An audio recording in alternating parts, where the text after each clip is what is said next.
Okay, so two initiatives before I hand it over to Atul. We started Reset, the 3-week course, which was launched on Teachers' Day, 5th of September. So once again, I make that announcement about Reset, and the discussion forum was launched on the same day. The objective of this was to have a platform for the educators to interact amongst themselves, and you can have all the details on the ICSL website. So go there and figure out what you need to do about Reset, the 3-week course. If you find it useful, you will. Please try and enroll. And it is your forum to interact, engage among each other. Because according to me, this is a far more fundamental and important subject for this country to talk about. It might not generate TRPs, that's fine, but TRPs don't make the future of this country. This does. Education does. TRP is flippant. Unfortunately, India thrives on spectacles. You know, again, I mean, from my own subject, which is sport, we don't love sport. If any one of you think that the IPL is starting, oh great, you know, we love sport. No, we don't. Because if we did, then we would have gone and watched Ranji Trophy. 2 dogs, 3 crows, and 5 cats watch a Ranji Trophy game. We love spectacles. We love painting our faces. We love going to, and we consume spectacles in this country. That is why what you see on primetime television, it's tamasha. It is absolute tamasha. That's what we consume here. Maybe because of the negativity that has come because of COVID, we love that. But that doesn't take away from the fact that this is far more fundamental. On that note, I hope I have been able to make the point that the relevance of this, or the seriousness of this, goes way beyond the confines of this 1 hour webinar Friday at 5. This is about thought. This is about thought leaders coming together to interact. Atul Nischal, over to you. Thank you, Puriya. Thank you very much. And one of the, I think I totally agree with you that this is a very constructive forum and we're trying to find solutions. And maybe that is the reason why I think 60% of the people who are attending the program are coming back to us. So whenever we get people to register, we ask them to let us know if they have attended a previous session of Friday at 5. And it's amazing that how 60% of the people who come here every week with us have already attended programs and they're coming back. And one of the reasons why this happens is because we look at the policy, we look at the issues that matter in adequate depth with the right kind of experts. So before we move on, let me quickly share my thoughts on the topics that we are going to be discussing today.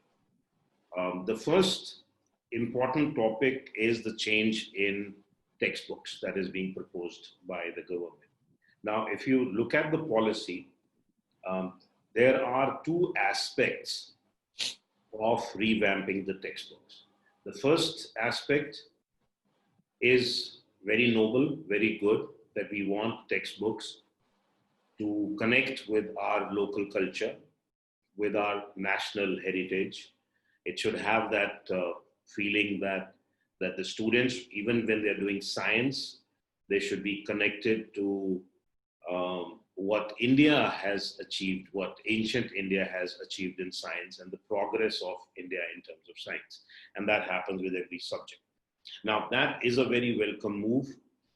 I think that'll add a lot of value. It will help us to develop national pride. It will help us to develop a sense of appreciation for our culture among students when we integrate subjects with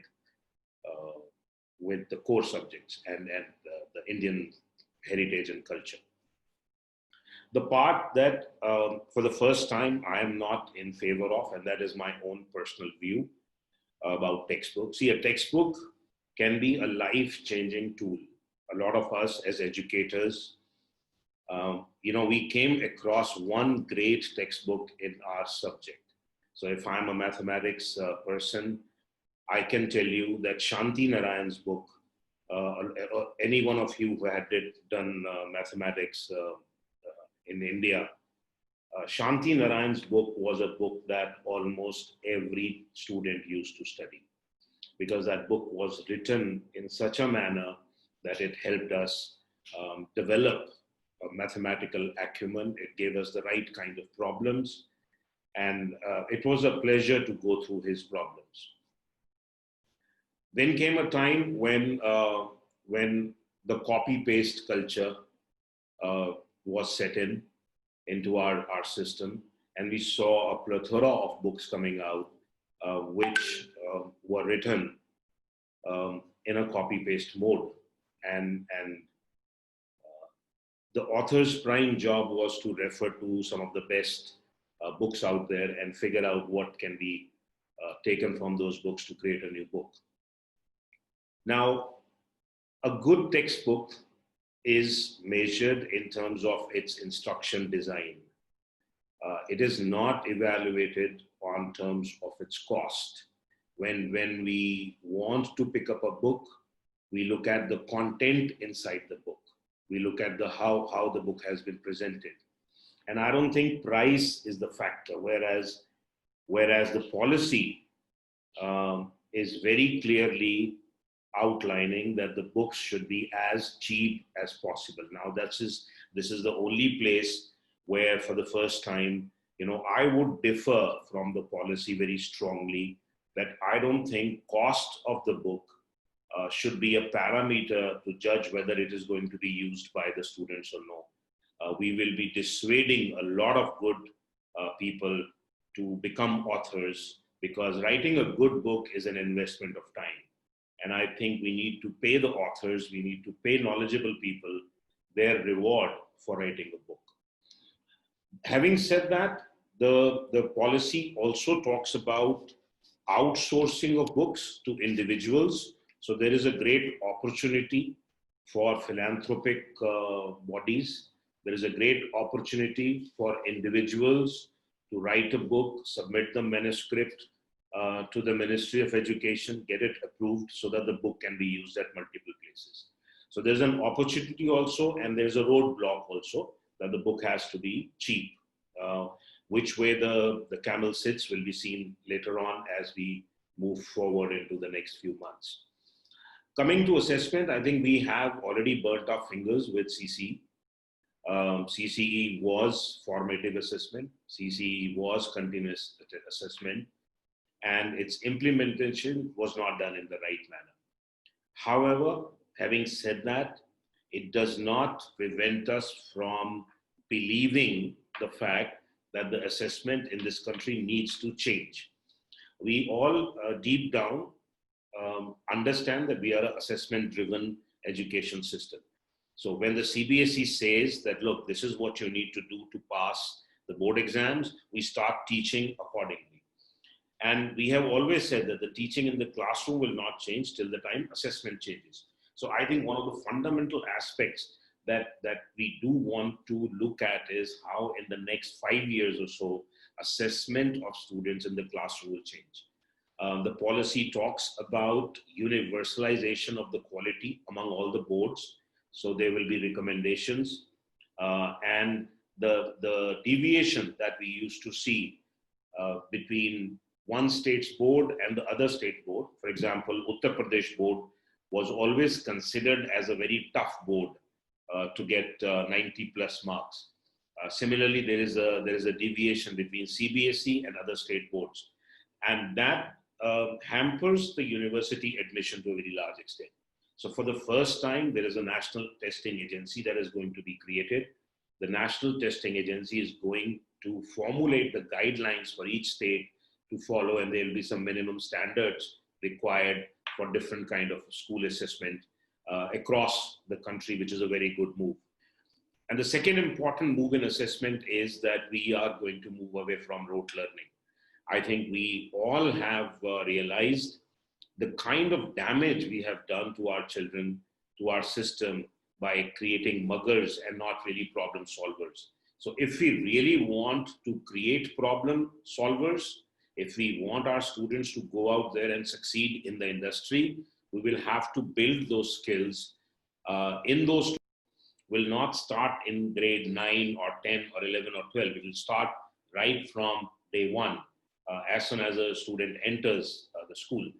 And the board and the policy also talks about a new progress report, which is a 360-degree progress in which peer assessment, self-assessment, teacher assessment will all be incorporated so that the student, the teacher, as well as the parent gets a complete perspective of where does this child stand, what are the areas of weaknesses, what does the child need to do to reduce those weaknesses, and pursue the subjects or the areas that the person likes.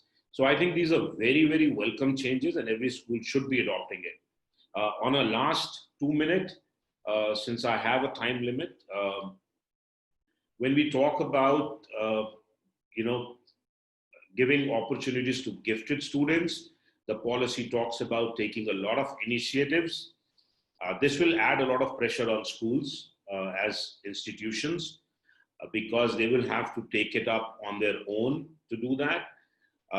It suggests talking about different interest level groups, but let me tell you that even in 1980s, the school I went to used to have a math club and a chess club.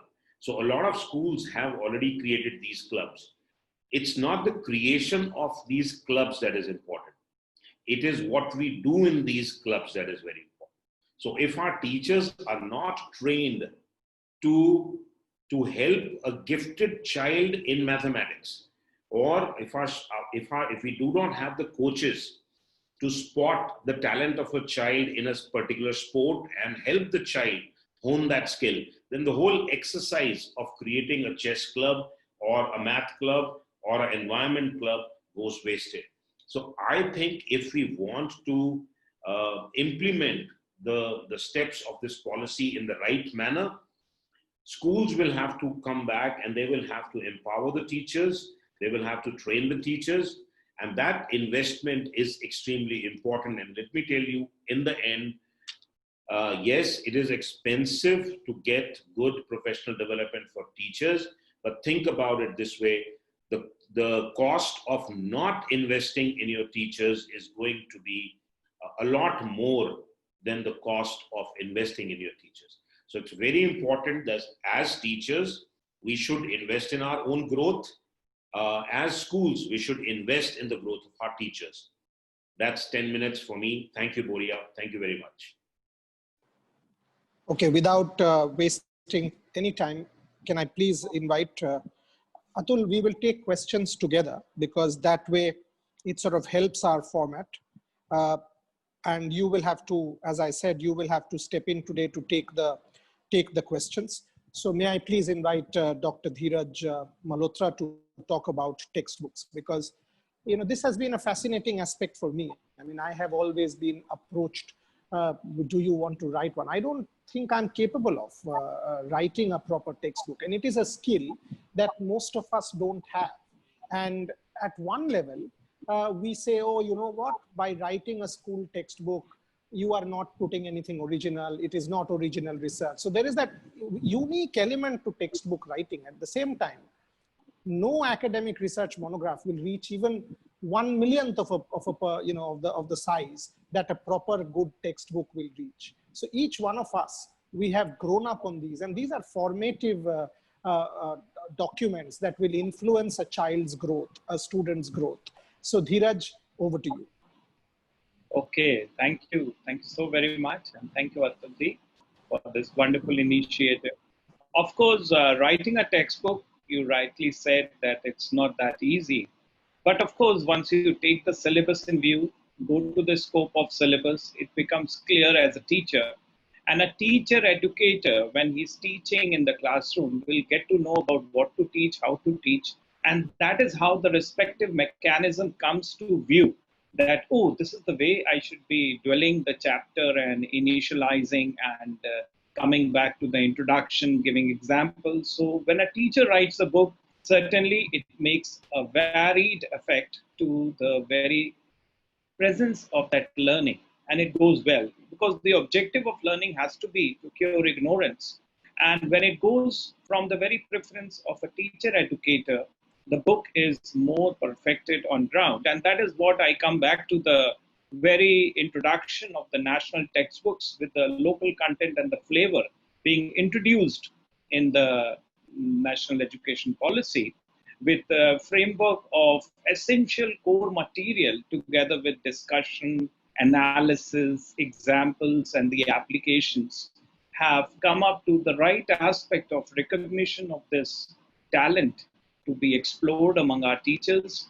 And as the ministry goes an extra inch to recognize the national teacher awardees, similar is going to be the passion of the teachers going to be invited to write and deliver their context. In any way, they have been giving their feedback for the national education policy and the other NCF as well. So in any case, the teachers are contributing to a greater extent, and particularly the heads of the schools are coming up with the points and the views in direction.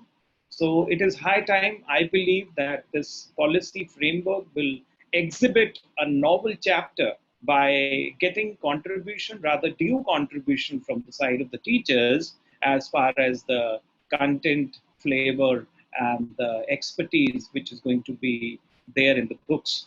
So, of course, this is going to be an enjoyable format for the students with the ready reckoner of the knowledge. And keeping that aspect, we also need to look forward to the 30% reduction in the syllabus and to the application of experiential learning and coming back to much more of practical and format of playway method and coming back to the very structure of learning and the other pedagogical styles which are going to be introduced. So obviously we are looking forward to the new national curriculum framework for the directions from the government. And I believe it's a great notion from the side of the policy to invite authors and the textbook which would aim to contain essential core material, at the same time would be renewed through the emphasis on constructive mechanism. That is what has been listed as one of the possibilities. And then, of course, the set of textbooks that would be a requisite for the national and the local material. That is what is again an inception that probably we are going to be teaching in a manner that is best suited for the style of learning and the new need of the life skills. So that has to be revisited on ground as well. Well, I also do believe of the fact that the movement of high quality books to that structure will add on to the new preface. It will be a new exercise by the NCERT and the SCERTs respectively from different states, which is going to be contributing a big way. So reducing the cost will be a priority, and the content, the quality content will again be a priority. I won't say it's not there. It is there. The private publishers are doing their best to, bring out down the cost. But at times, to bring out quality, you can't sacrifice, that pricing has to be there in any case. But when government says, of course, they have the full right and the freedom to come out to that cost price, as they say, could be funded by public, philanthropic partnerships, and the crowdsourcing that probably is going to be a great incentive with that expertise to write such high quality books at a cost price. So that's going to be a great notion, and I really congratulate to these stakeholders who are going to be delivering this wonderful initiation. Yeah, over back to you. I think you're muted. So far, so good. My speakers have kept to time quite beautifully. It's 5:21. Wonderful, Dheeraj. Thank you very much. Makes the discussion that much more meaningful, and we can take that many more questions. Empower, our listeners, and they can ask you as many questions as they want. Amrita, over to you, please, to talk about assessment primarily, and obviously address anything else that you wish to. Thank you, Mr. Poria, and thank you, Dr. Dheeraj, for your views, and thank you, Atul, for this opportunity to talk about assessment, something that's very, very close to my heart as an educator. When we talk about assessments or when we talk about education, actually, we cannot talk about any kind of learning without assessment. It's all intertwined. You talk about curriculum, you do talk about how we are going to teach it. So you naturally, it's a loop. You talk about pedagogy, how we're going to deliver it. And then once we're delivering it, we need to know, are we effective? Is it working? Is it not working? So assessment is not something really to judge a child, to judge somebody. It is to see if we are being successful at what what we're trying to do or not. That is the first basis with which assessment at any given point in time for anybody in education must be understood. Unfortunately, our understanding of assessments in India over a large period of time has been fairly skewed, and it's essentially a feedback loop. It's a reflective cycle. From you then understand the results, you understand and analyze the data that you get out of the assessment, and then you see, okay, so this is working and this is not working. This is where I need to change my pedagogy, my strategy, and this is where I probably need to review the curriculum. This thing is outdated, not required. My children are not interested. They probably don't need this. The world around us is changing. Human beings evolve, always have, and education must evolve accordingly. The policy is actually raising all the right kind of noises. So to any progressive educator, it is like music to the ears. Yes, there is a lot of debate around implementation, but I think in progressive schools, almost all the progressive schools, and there's so many progressive schools across the globe and in India, that we are all already implementing many aspects that are put together in this policy, whether it is in terms of the kind of teaching and learning that is happening, or rather learning and teaching that is happening, and the kind of paradigm shift that has already taken place. Bringing all stakeholders on the same page has always been a challenge. Because for school education in India, no matter how progressive our thoughts may be, at the end of the day, a lot is guided by the system of higher education, what happens there, how admissions will happen, and how board marks will matter, how that will be, what kind of high stakes examinations are in place. So one of the really key things that I look at is the policy reiterating over and again, not just in these particular points that we are discussing today, but throughout the entire policy. It's reiterating that we need to do away as much as possible with high stakes examinations. It is talking about from one board exams to more flexibility. It's actually moving away from like a stick kind of approach to a spine. A spine is flexible. It is about agility. Our world around is changing. Children no longer just need to learn problem solving, which we've all been talking about for years and years. They need to be able to identify the problem itself. Where is the problem? What is the problem that needs to be solved, and then solve it? That is where innovation and enterprise comes up from. And that is what we really need to think of when we're teaching this generation today. They're not just going to change jobs as people do today. They probably are going to change careers because it is changing that with that speed. So they need a very dynamic approach. They don't need things which give them information that's sparse, that's available at the click of a button since years now. They need critical thinking, creativity, innovation, collaboration, communication, and so on, which are skills that are in the 21st century. Even the foundational literacies have changed. We are connecting today through this ICT, and we can't imagine somebody who is not ICT literate. So that is as important as reading and writing. So all of that put together, assessment really needs to be thought through in a different way. Now, that liquid agility is required. One thing that I'm very happy to share is that the 360-degree approach to the way report cards should be, which is also mentioned in the policy, and which probably very soon there will be a format, and there may be more guidelines around it shortly, as it mentions.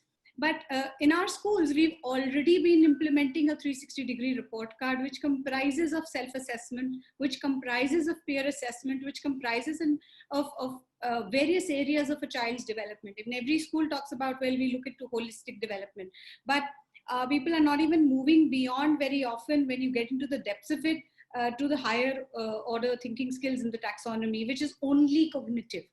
And we need to look at not just cognitive, but affective and then psychomotor, all the areas of development, which is very key. And then more than all of this, we now need to primarily focus on emotional intelligence or emotional quotient in children, which is the need of the hour, and the resilience quotient. The children are today in a world of instant gratification. Everything is, they don't know resilience. It needs to be taught. It needs to be built into the system. They will need it more than anyone else. So looking at all of these, we really need to see how self-assessment works. This pandemic has really put a lot in the hands of the child. Self-discipline has become important. For anything in online teaching to work well, we all have learned as educators that self-direction, self-discipline is key. So when that is key, you can't just expect a child to do self-assessment by, okay, so this is the answer key now, as tick mark your own answers. That at best can be done only for objective type, and you're not really, that's not self-assessment. You probably are then just, making them do some work. That's not self-assessment. The child needs to know the objective of what is being taught very clearly. Why am I doing whatever I'm doing? What is expected out of me? If you want a cup of tea, what exactly do you want in it? Do you like it strong? Do you like it full bodied? What are you expecting in that answer from me? Do you want sugar in it? Do you don't?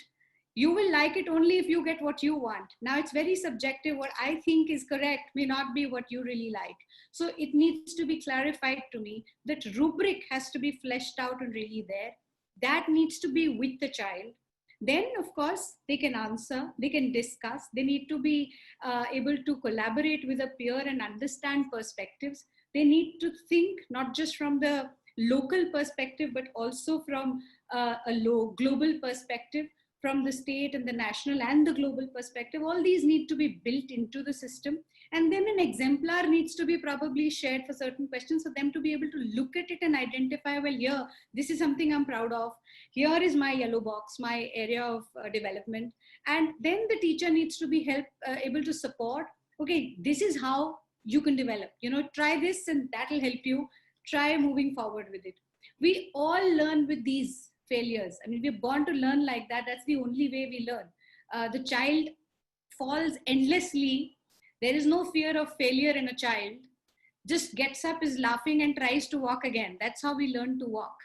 Later, we've put in too much of this weapons of mass instruction, as Taylor Gatto calls it, for the industrial system, the sitting in rows in a system where you'll be ability grouping and so on.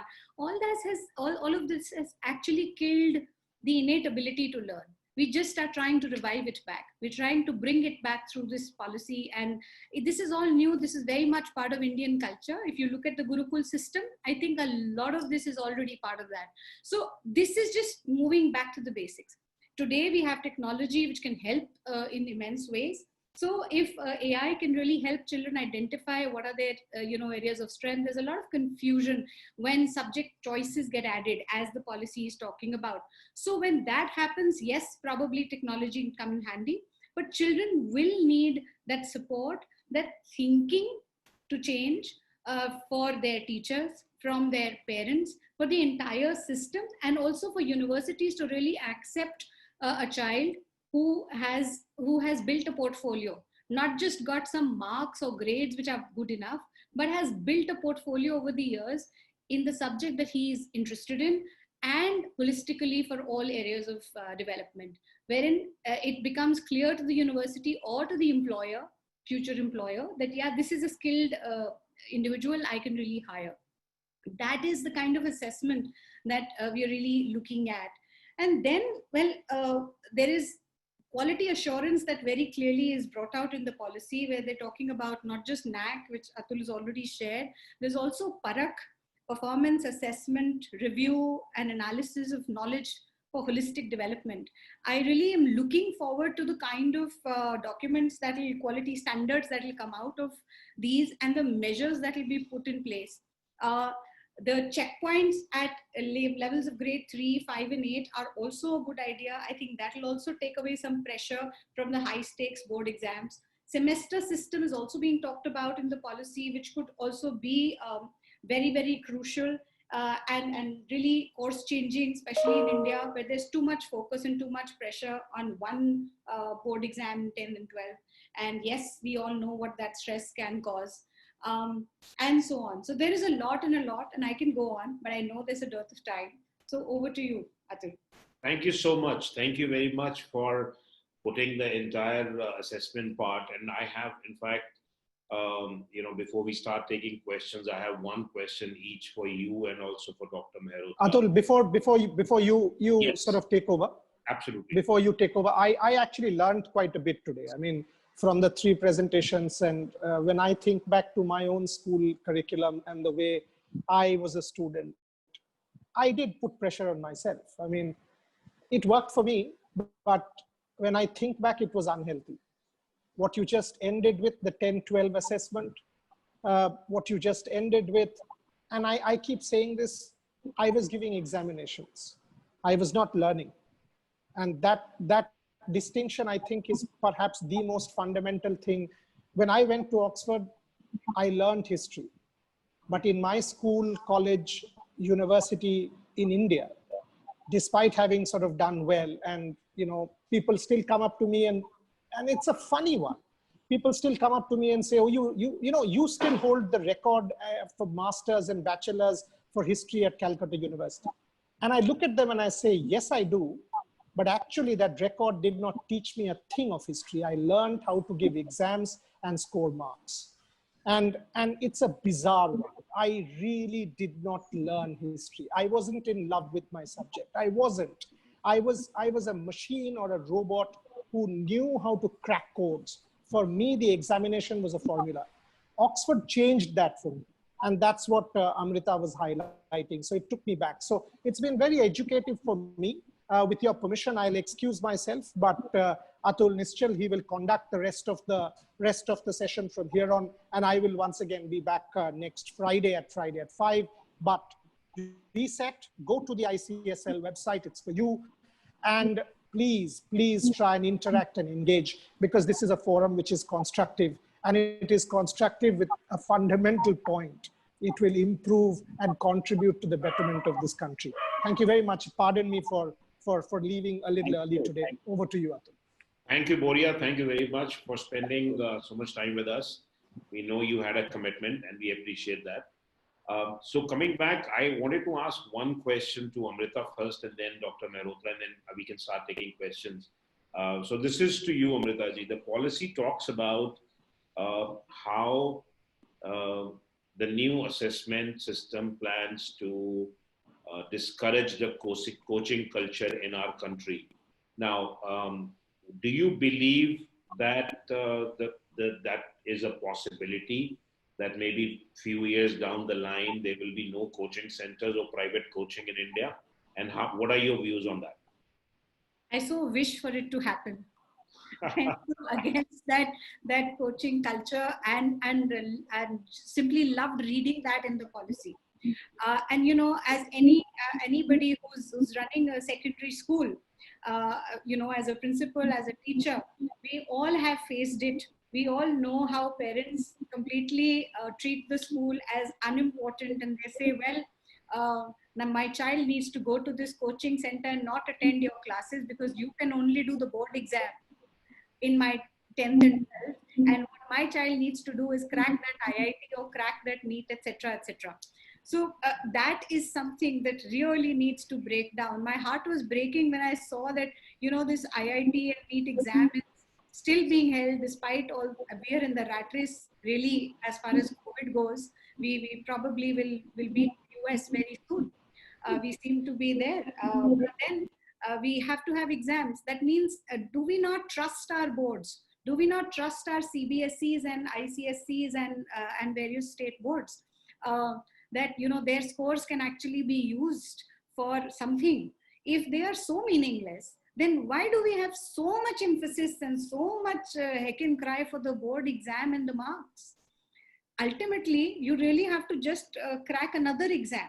So the policy is talking about the centralized common aptitude test that will come up, and most of like a SAT model, which is there in the West. But alongside what it's also talking about, and I sincerely hope this gets implemented well, and that will depend a lot on the higher education institutions. But I sincerely hope that they start, many of them, touchwood, have already started looking at it in India also, apart from the other universities abroad. The portfolio, The student portfolio, currently our students do an e-portfolio or physical portfolio wherein they put down different things that they've been able to do and learn in that subject, and how, what are the areas of strength, what are the things, what is their SWOT of itself, what are the other aspects that they have developed in their personality, what have they done outside, what have they done in terms of work experience, what have they learned from experience while implementing things in the real world. Putting all that down matters in the portfolio, and what you put, what kind of experiences and skills you bring to the table really matters. How you present them really matters to an admission in a good Ivy League university across the globe. And if it starts mattering as much in our universities across India and our key colleges, I think this coaching culture will certainly get wiped out. All we need to today as a school, even when we tell a parent, we're willing to give you extra classes, you're not going to spend a penny extra. All you need to do is just pay the fee. That's it, the basic tuition fee that you have. We're doing it individually for the child, and so on and so forth. Some children don't have the digital divide, so some children do not have access so much to technology. The teachers calling up and conducting sessions over a phone call when the child doesn't even have a smartphone. So those kind of things are, if the school is doing so much, where is the need for a coaching institute? The child needs that support, and that is there. But the obsession with marks narrows that whole band of learning down to just learning things by rote and going by that formula. We have to Great. get I mean, I beyond it. think that's a good. We all hope that the coaching culture goes away, but it's a tough possibility. Let me bring in Sumana Ghosh. Sumana, you have a question? Yeah, I was speaking. I mean, when whatever we have studied from NEP, from the snatches of newspaper or watching TV, there's a great deal of emphasis on application of knowledge and problem solving. Fine. Now, what about the recall factor? When a child, you can only apply when you are able to recall. Now, as children at the age of 5, 7, we encourage them to learn poems and recite poems. I think that's the basic purpose of it. And another thing is, we say that memory is the first level of intelligence. So how do we go about it? I mean, reconcile the two? Okay, that's a good question. I think. Do you want to take it up, Amrita? Mute. Yeah, go ahead. Yeah, so you're quite right. But So you will have to be very brief in your answer. So we want to take as many questions as possible. yeah, right. So Sumana, you're right. Recall is equally important, but recall is still at the lowest level of the Bloom's taxonomy when we look at it. Of course, recall is required. Nobody's throwing it out of the window. It is certainly, memorization is also a good skill, and there are various ways of doing it. But you can't limit education to only recall. The problem is with limiting it to that lowest level and not moving beyond it. Our children in India, for example, when we talk about language, if you ask the definition of a noun, everybody will rattle it out. But if you ask them to say 10 sentences about a picture, about something, they will think twice. Very few will have the confidence to as easily raise the hand and answer. That is where the trouble is. That needs to change. Right, that's a great answer, and I think what Amrita means is that recall will happen, but we'll need to move beyond the recall part. We have Ruchi Rai who has raised her hand. So Ruchi, I'm unmuting you.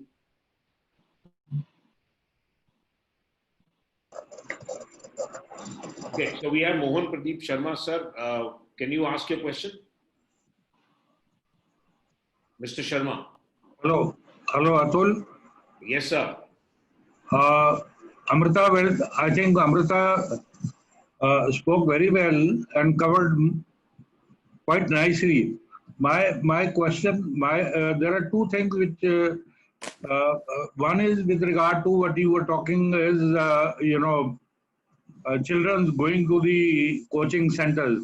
As long as there is a disconnect between the higher education and the school education, I doubt if it will anywhere stop. That is one. Number two, I wish to just ask Amrita ji, how is it the syllabus is being rolled out in the school, in the classes? Is it through the lesson plan? And she covered it very well, that our focus is basically on the LOTS, lower order thinking. Unless it is switched over to the HOTS, HOTS, high order thinking, how is it that currently in the schools? Okay, I think that's a great question. So, what happens, Amrita, in the current schools if these skills are not incorporated in the lesson plan itself, and how do we actually execute it? Certainly, the learning outcomes need to be defined right at the beginning, and every lesson plan has to have skills defined, objectives in it, and the outcomes in it. So one of the ways we do it is that when the teacher puts down the objectives for any lesson plan, corresponding level of the taxonomy is also put there by the teacher. So she knows how many lots and how many hots am I really putting there, and whether I'm really ensuring that my children will get thinking after going through this plan. Does it work? Does it not? That's like the basis with which we work. And of course, then assessment similarly, the blueprint also takes care of this, wherein we design it like that there are sufficient thoughts in it. And within the teaching and learning, the strategy also takes care of it alongside, that we're not focusing only on the basics. The child can easily read. So therefore, flipped classrooms are so popular that the child can easily read, but then the teacher's job is to help the kid go beyond that and ask those questions and find answers and so on. Okay, thank you so much, Amrita ji. Ruchi Rai, are you online? Can you please ask? Yes, sir. Yeah, go Good ahead. evening, sir. Good evening. Sir, I have this question, like we have been discussing about the 360-degree assessment of the child and then evaluating him on the basis of various other things. I just want to know how important it will be to involve craftsmanship when we are talking about experiential learning, and whether the curriculum will provide us with that time to implement craftsmanship at the school level that efficiently. Okay, I think that also goes to Amrita now. Okay. Well, craftsmanship is very, very key. And if you're looking at development of creativity, that's at the center of education. And one of the subjects that beautifully, and with the policy is also talking about integration of various subjects. We are already we've moved from STEM to STEAM to STREAM now, where we are talking about science, technology, reading, engineering, mathematics, and so on. So when all of these subjects are integrated and children design lots and lots of projects on their own, there's a lot of learning. Children have 24 hours, honestly, and we all need to learn time management. I think more than ever, this pandemic has taught all of us how to use time, because there is limited time available on screen with children, and there are so many things to do, and we've been able to manage a lot of that. And so have kids. They have also worked it out and scheduled themselves. So yes, curriculum reduction is being discussed. For this year, it's already been done. Policy also talks about it. I think Dr. Malhotra also mentioned it when he addressed us now. And yes, it needs to reduce, because we need to bring in the depth instead of just go on adding content things to it, pieces to it, right? So that is there, but some basics will have to remain. Even with those, creativity has no bounds. So you can keep having, for example, if you have a project given to children where they have to build a castle using certain ideas from different subjects, they all do it collaboratively, they do it together. Yes, it's craftsmanship and it's learning of so many subjects, and when they put it down, you can add lots and lots of dimensions to that. So it's about thinking differently and planning it like that. Thank you so much, Amrita ji. There is one question which we got on the chat.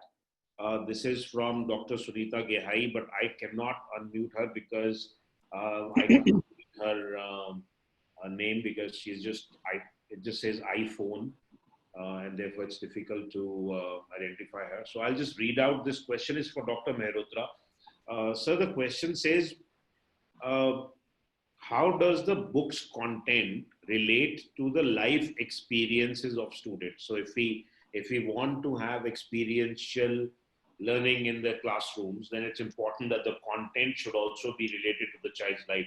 So how does one actually go about doing that? Dr. Mehrotra. Yeah, very well. And this is a very pointed question. Like readily available resources need to be incorporated for this.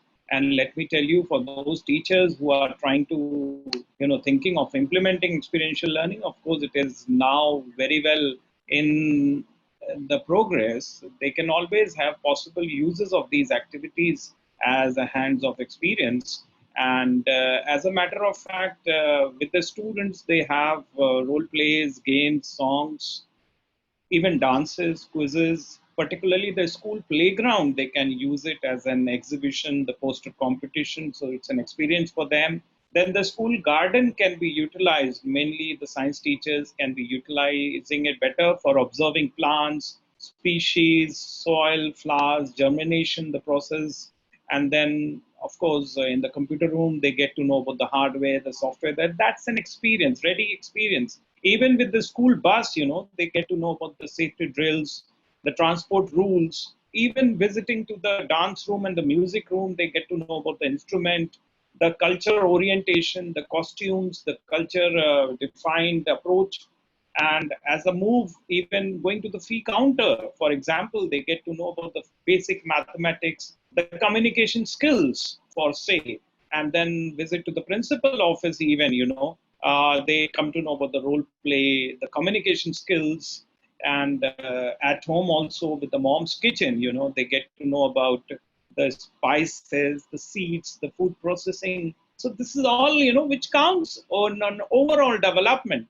For example, in a newspaper, they get to know about the reading skills, analyzing skills, even evaluating skills, communicating skills, advertising, lot many things, role play based on the news items particularly. And then there are teachers who are taking them to these Pizza Huts, KFCs, McDonald's, and other places where they get to know about the mode of conversation. Then there's a mode of communication. Even visiting to a local office, for example, a post office or a bank, will teach them about the government systems, the communication, the life skills in particular.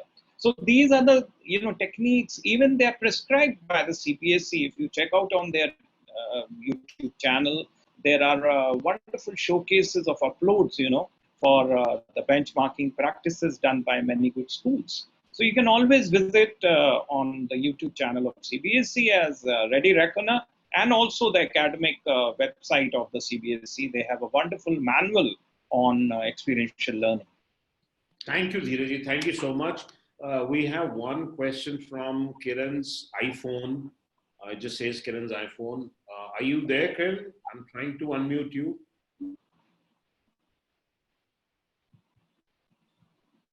Okay, I don't see her. I think she could have. I'll go over to Prashant Mule. Prashant, do you have a question?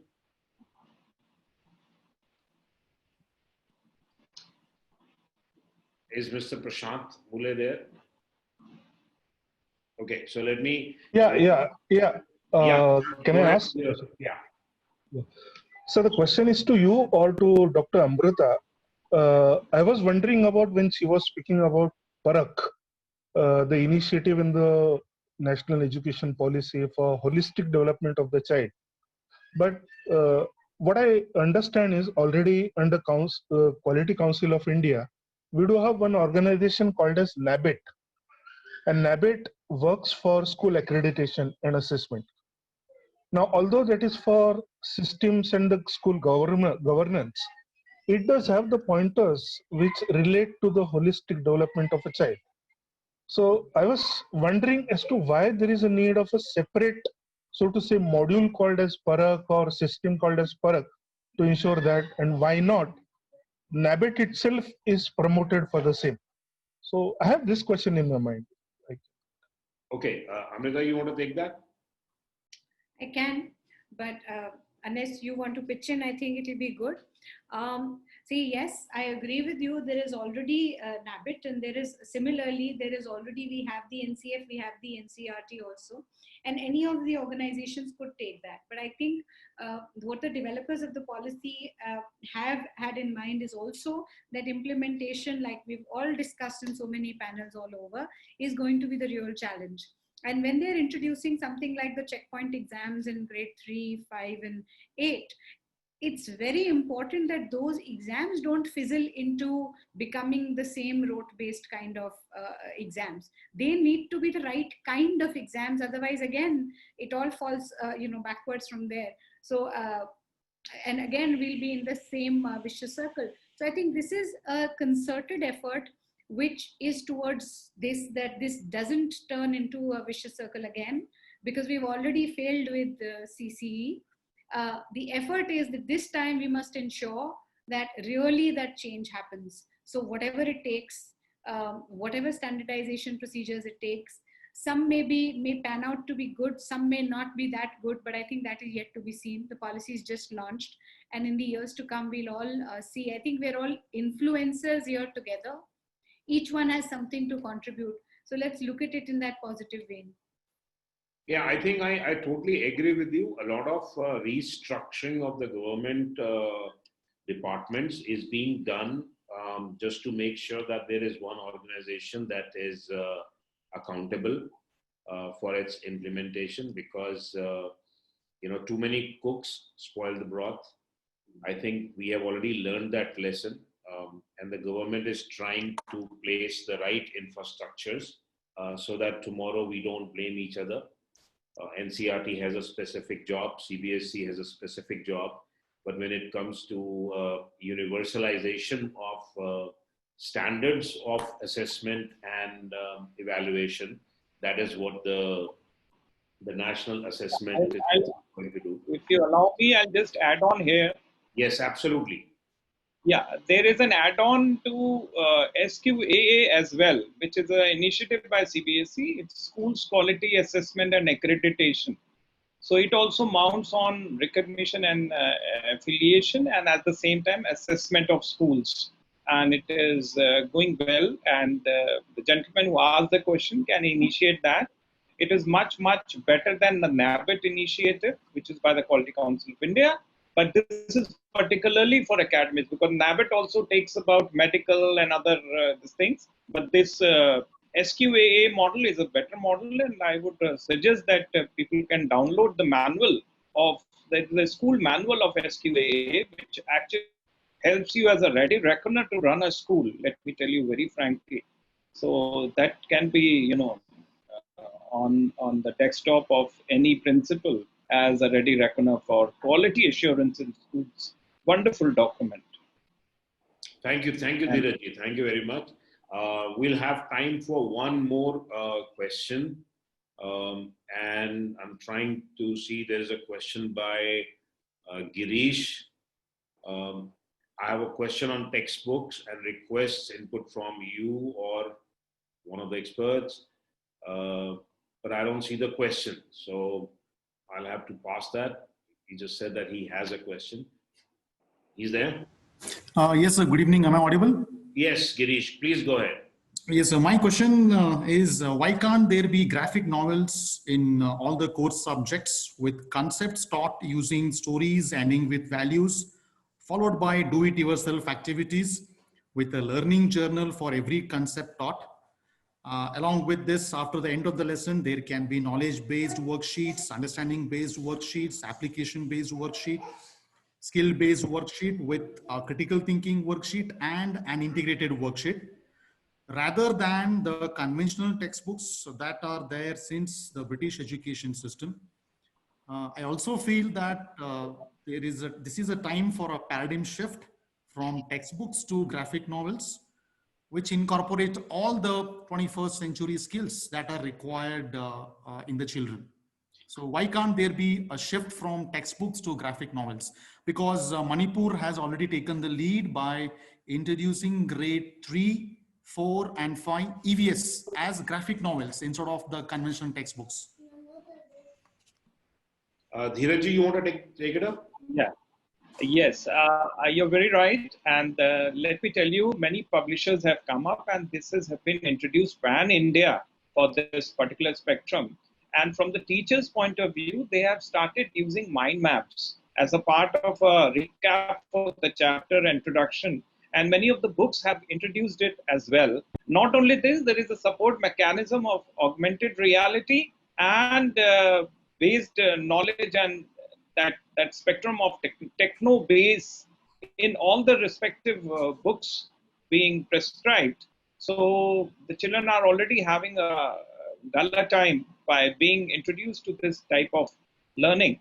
And I have come across, when I go for school audits, I always find some innovation in this ground taking place, particularly by the vendors. So you're very right, and it is in full wing going on, and publishers are going, with all the innovations possible, and it is the decision of the school leaders, the heads of the schools, the management of the schools, to initiate that. But it will take time, because here comes the quality, and with quality comes the price. Absolutely, absolutely, I agree with you.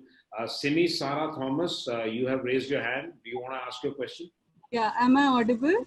Yes, you're audible. Okay, my question is to Dr. Amrita.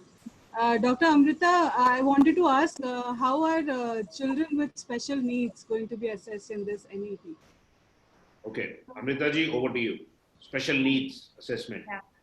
So see, CBSE and ICSE already have a lot of things that's before this NEP. They already, since a few years, have a lot of special provisions for children identified with special needs.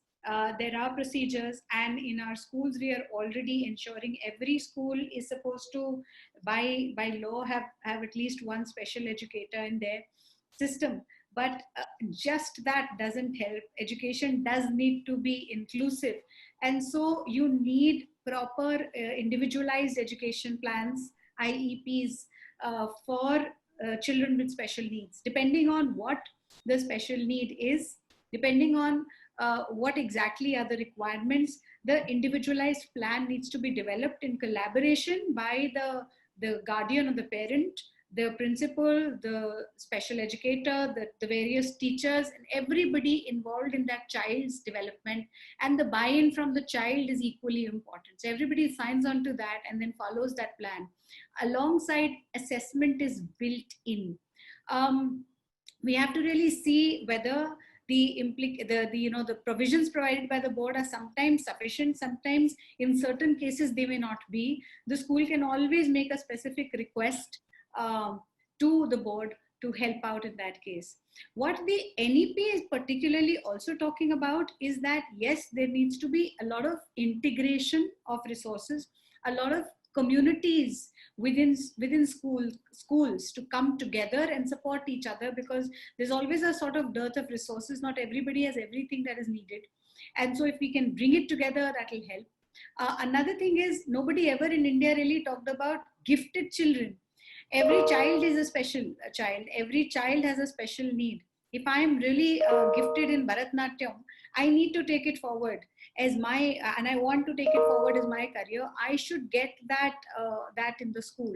That kind of support, that kind of environment which helps me develop that. I should not be required to look into another arena to actually cater to that. So both sides of the spectrum needs. We can't have an education system that is shooting in the center. Okay, average children should learn everything, and it should be designed for them. No, every child is different. So differentiated instruction is important and key, and every child needs to be reached out at their level and given what they Thank you so much. Thank you, Amrita. And because we have a limited amount of time, I'll not be able to take any more questions. In the end, I want to just specify one point that I left out in Article 4.37 of the policy. The policy talks about making the board exams easier. Yeah.